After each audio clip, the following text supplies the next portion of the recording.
From Nashville, Tennessee, Music City, USA, and the home of hot chicken, it's the Rick Altizer Show.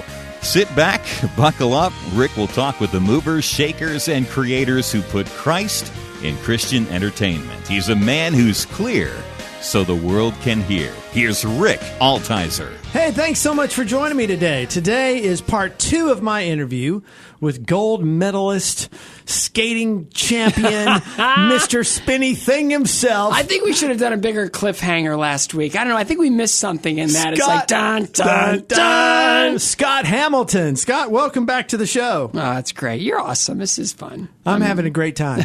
I hope you're having an okay time. Well, I hope they're having a good time. I mean, it's not about us, right? It's about everybody listening. I'm just now giving you a new name, Mr. Spinny Thing. Mr. Spinny Thing. We had a long talk about that last week, right, and we're going to talk about spinny things again today. My head is a spinny thing right now.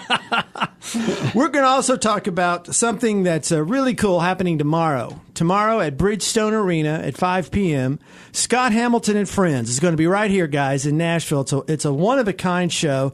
It's every year, the Sunday before Thanksgiving, and Scott Hamilton's going to be here.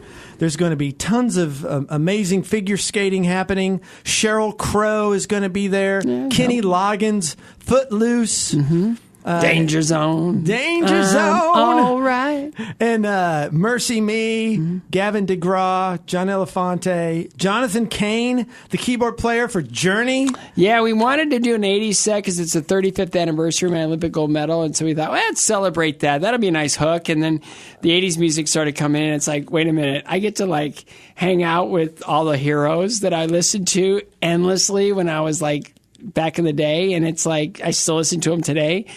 This is pretty cool. So to have Point of No Return and Dust in the Wind and Don't Stop Believin' and all these Journey songs, and then Gavin DeGraw is just, what a voice. Oh my goodness. And so it's just, and Runaway June and then Bart Miller and I have become really dear friends over the years. And this, he usually comes in on his own, and this year he goes, hey, if you want, I could bring the guys. And I go, okay.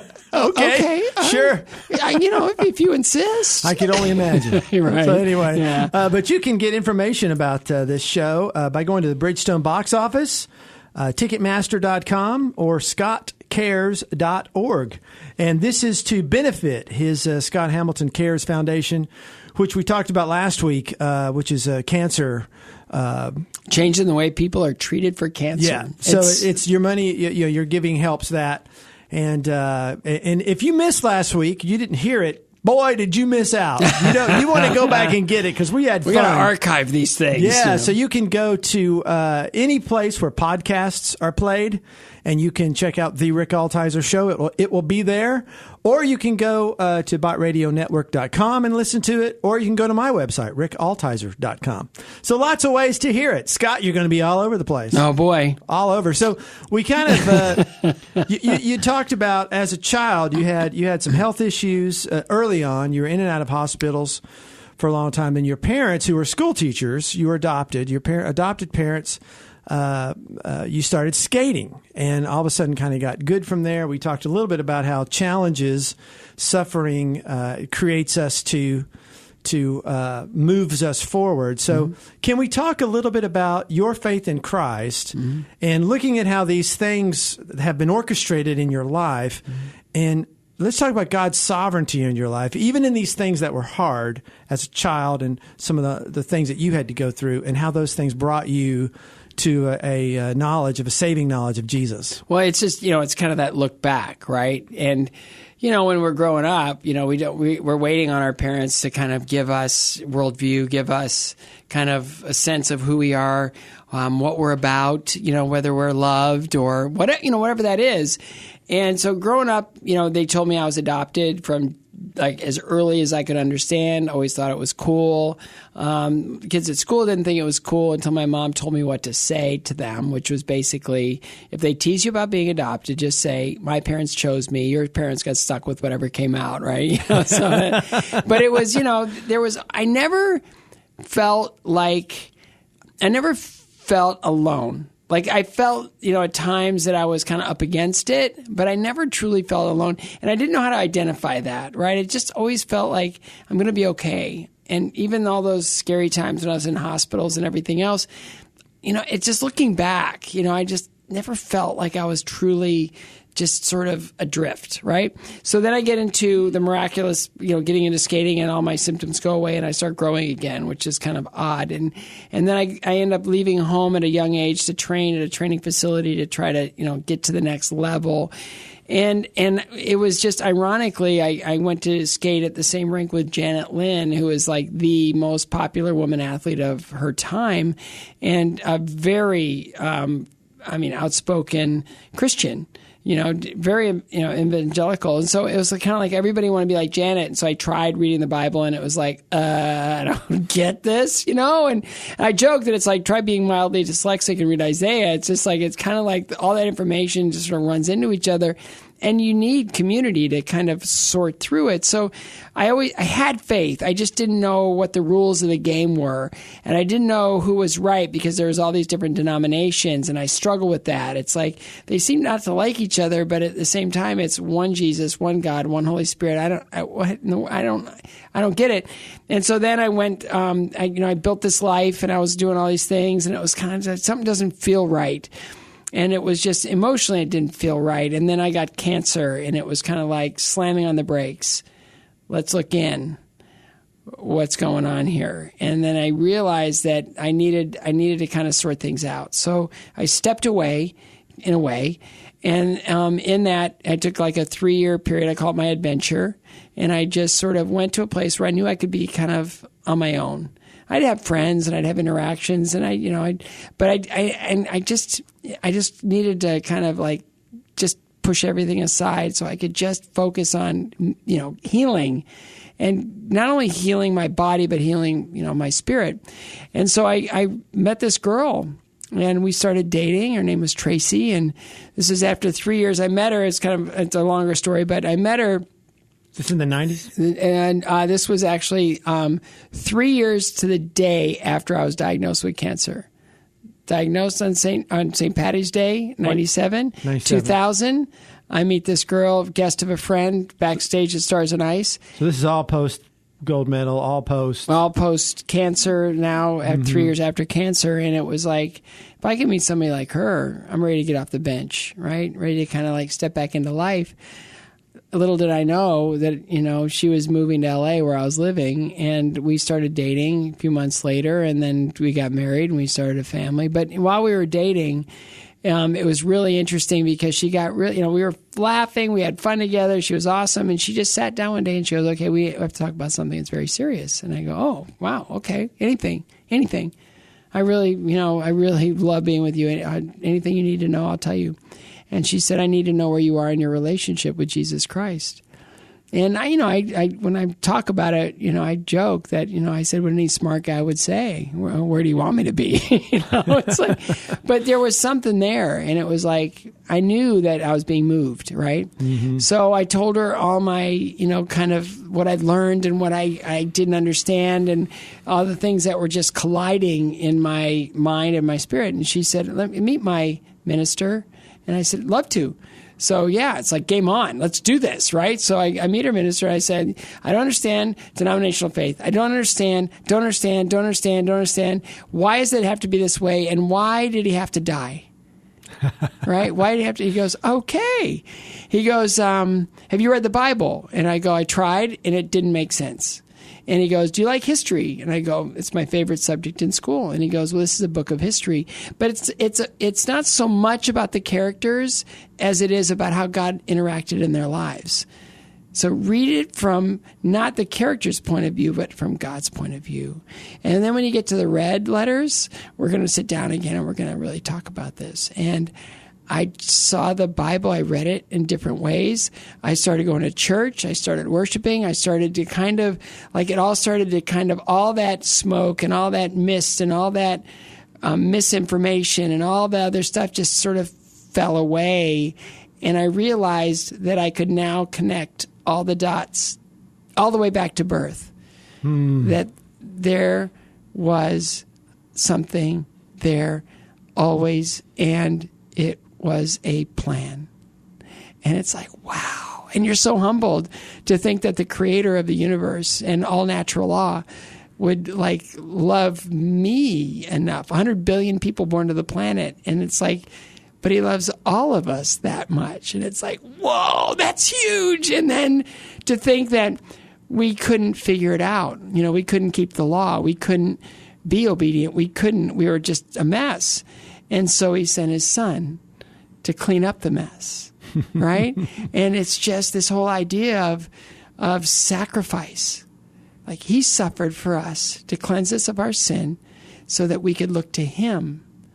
Oh my goodness. It's like the veil was lifted and it was like, what? Are you kidding me? This is the greatest thing ever.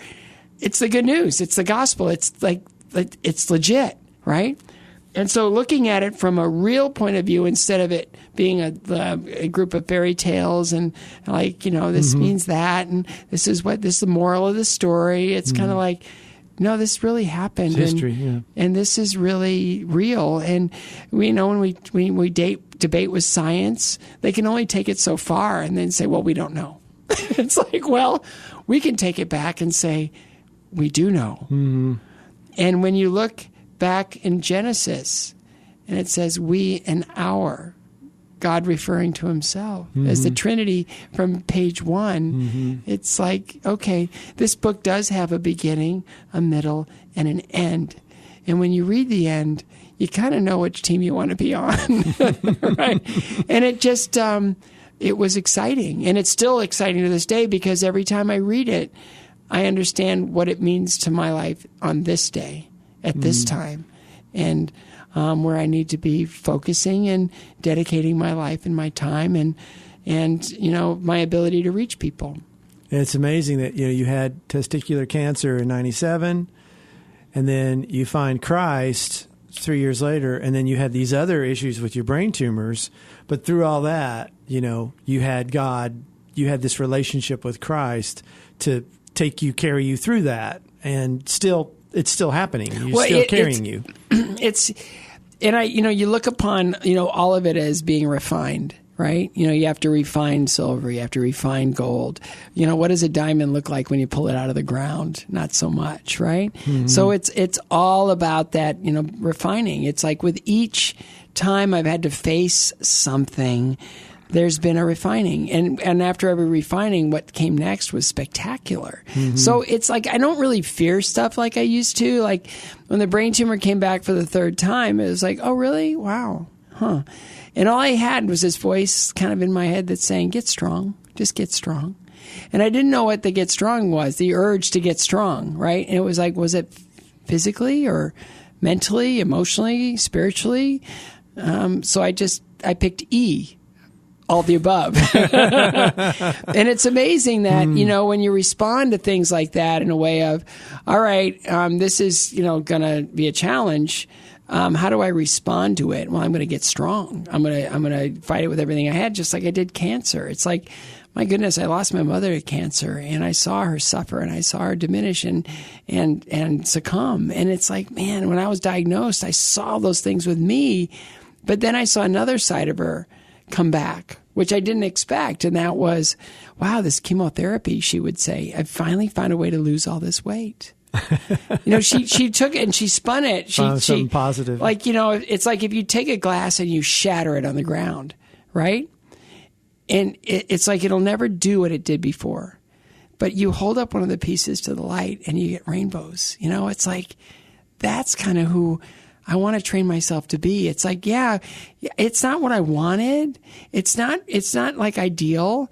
It's not like this perfect life. It's not anything. Like, there's nothing about me that's like ideal, right? Maybe I was ideal size and build to be a figure skater. Maybe I learned mentally and emotionally how to put myself out there. But at the same time, it's like, who wants to be a 5'3" bald guy. Is that number one on everybody's list? Probably not, but that's okay because I love it. I wouldn't change a thing about me. I wouldn't change a day of the suffering that I've lived through because I've evolved. Like I tell people when I do my speaking, and I did a TED Talk on suffering. And it's like you have 3 choices when you hit that fork in the road, and it's not a left or right fork in the road. It's kind of an up or down fork in the road. You can succumb, adapt. Adapt is staying right there at the fork going, I'm not going either way. I'm just going to stay right here. Or you can evolve. And all these little challenges have allowed me to evolve and to kind of feel better, be deeper, a little richer for the experience than not. Like now I'm trying to raise money to cure cancer. And if I didn't have cancer and if I didn't lose my mother to cancer, I'd feel almost like a fraud. Like, who am I to do this? But I get it. I understand. I know the scientists. I know the cancer centers. I know the industries. I know what's at stake here.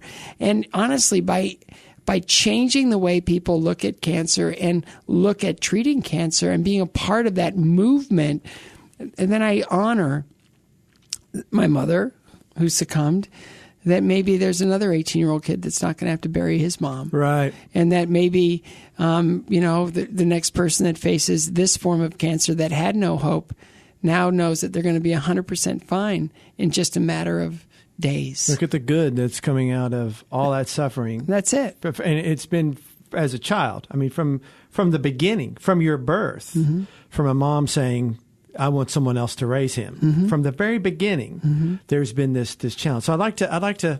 You're listening to the Rick Altizer Show. My guest today is Scott Hamilton, figure skater, author, speaker, and also entertainer. Scott Hamilton and Friends is going to be here tomorrow at Bridgestone Arena.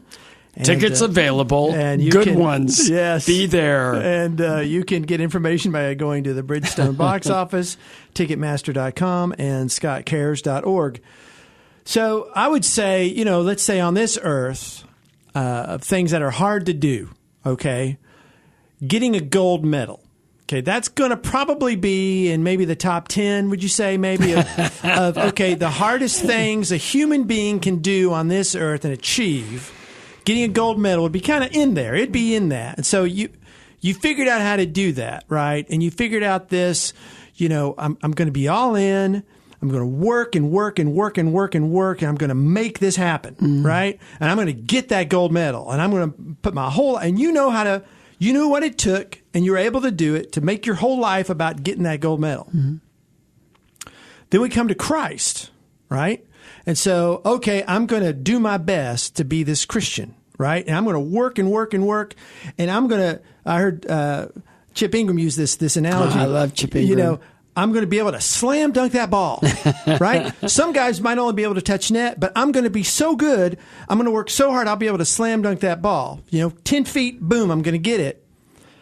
However, God's standard of righteousness is the moon. 1.3 billion feet. You're never getting to the moon. No. You're never jumping to the moon. That's where grace comes in. So how do you work with, now you've come to Christ, you've got this background of, I can win, I know how to do. And then you're completely helpless. We come to Christ helpless. I have no righteousness. I have nothing that's going to give God, that's going to earn this favor with God. It's all Christ. I'm totally helpless.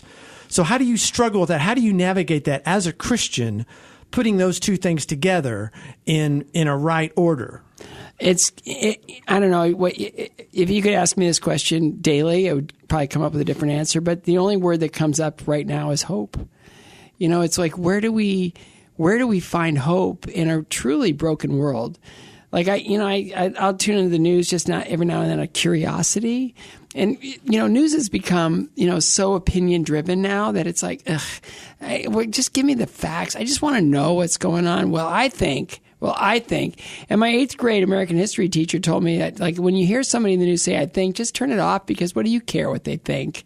How are they going to run, And so when I look at hope, it's like in all of that, good, just, and it's not hard work. It's honestly, it's commitment and repetition, right? It's commitment and repetition. You learn how to walk. You don't think about it after a while. You learn how to skate. You don't think about it after a while. And it's all those times when you're really knocked down and you really need help. It's like, where do you get it? And it's at hope. You'll hope when you're a skater that someday you'll be able to achieve something.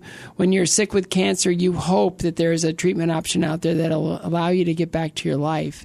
And when you suffered incredible devastation, like losing a parent, or my goodness, I've seen kids that have. And parents that have had to bury their children. It's like, how do you climb out of that? How do you survive any of that, good, bad, or horrific? And that's hope, and a hope and in the grace of a loving God. He just wants the best for us. And what can we do? I mean, the world's so big. There's so many issues. There's so many problems. I heard an amazing woman talk about, their ministry in Haiti. Haiti is, if you go, you'll be changed at a cellular level. You'll look at life differently just by being there, because it takes longer from Nashville to get to Miami than it does from Miami to Port-au-Prince. And then once you land, you're in a developing country. You're in a place that has nothing, no water, no food, it's hard there, really hard there. And it changes your sensitivities. It's like, who am I to live in this luxury? Who am I to live in a land of plenty when these people have nothing and no hope? Because they're doing it all wrong, right? How do you fix it? Where do you start? And it's just like, well, you got to, the first step comes from hope. The other one is what I learned from this woman, which is all you can do is to love the person standing directly in front of you. And it's kind of been like, wow, that's amazing. It's like, why don't I just live that way every day and just love the person right in front of me? How do you do you ever, let's just get real, okay? Loving my wife as Christ loved the church, okay? I need to love my wife like Jesus. Okay? You don't know me that well, but let me just assure you, I am not Jesus. Yeah. And I don't do that the way Jesus would, all right? So when those moments come, and I'm just assuming you're probably like me in this department, when those moments come in your life where, okay, I'm not meeting what I know the standard, what God wants me to do you have this natural, then I'm just going to pick up my boot heels and just work hard and make this happen? Do you find yourself struggling with that against, God, I need to surrender all of that to you and say, God, I cannot do this without you. I am helpless. Well, it comes down to, the Olympic gold medal is a destination, right? It really is. And, it's a moment, and you hope that moment allows new moments to happen. But faith is there's no, the only destination is death, right? And resurrection and, coming back, and hopefully that your life was pleasing to God. And, and He knows that everybody sins, and no sin is greater than another sin. It's like, okay, you can look at this, but, it's an aspiration. It's a constant learning, growing. It's a constant, it's you're hitting I always talk about the forks in the road, and Yogi Berra said, when you get to the fork in the road, take it, right? It's like, well, that's not directions, But again, I look at the fork as up or down. It's not left or right. And what is the better way of handling this situation right now? What is the healthier way? What allows me to gain ground instead of lose it? Like if you go the upper road, that's harder, and that takes a little bit more energy and a little bit more concentration and a lot more faith than taking the low road, which is, I'm going to react to this situation right now, and I'll probably have to go make ground to make up after this, because there's the nuclear option, which is not good. But it truly is. It's lead with love, lead with patience. I have the 9 fruits of the Spirit on my wall. I look at it every single day. And man, if you can lead with, love, joy, peace, patience, kindness, goodness, gentleness, faithfulness, and self-control, you're probably going to be okay. Yeah, but those are fruits of the Spirit. Yeah. They're not fruits of Rick. But Rick, they're fruits of the Spirit. I have to have the Spirit in me, creating those fruits. I am dependent. I can't do that. I can't be patient like that on my own. I just can't work it up. I have to have the Spirit in me, enabling me to be patient. Well, how about He's this? got to put it in me. There's no can't, there's only won't. Right? Yeah. And that's where human pride takes over. The Spirit lives in all of us all the time, and it's just wanting a voice. Let it do what it does. Which takes my surrender to that. Exactly. My surrender and it's like, of my I'm will constantly, to his. it's my, why don't you respond in anger? And it's like, because this too shall pass. And I have something to compare this moment to. And we're going to be okay. And, ultimately, especially when it comes to the kids, it's their relationship with God that, they have to form. And it's unique to mine. Yeah. I love my kids. I die for them. But I got to do the work that Christ has put me on this planet to do. Yeah. Well, you're doing that. I'm so excited. Work in progress. That Scott Hamilton's a brother in the Lord. I just love that. That is so awesome. I'm so glad you came, opened up your heart, and shared. Thank you. Thank you so much for that. And you know what, guys? You can go tomorrow and see Scott Hamilton and friends at Bridgestone Arena, 5 p.m. You can get more info by going to Bridgestone Box Office, Ticketmaster.com, or ScottCares.org. Scott, thank you for being on the show. What a blessing. This has been awesome. I just feel full right now. I'm just going to go out and just attack life and have some fun today. It's going to be awesome. Yeah. Had a great time. Thanks. Thanks, your brother. Thank you. If there's a show you've missed, you can go to my website, rickaltizer.com, and catch up. Or you can listen to my podcast in iTunes or wherever you hear your podcasts. Just search for The Rick Altizer Show.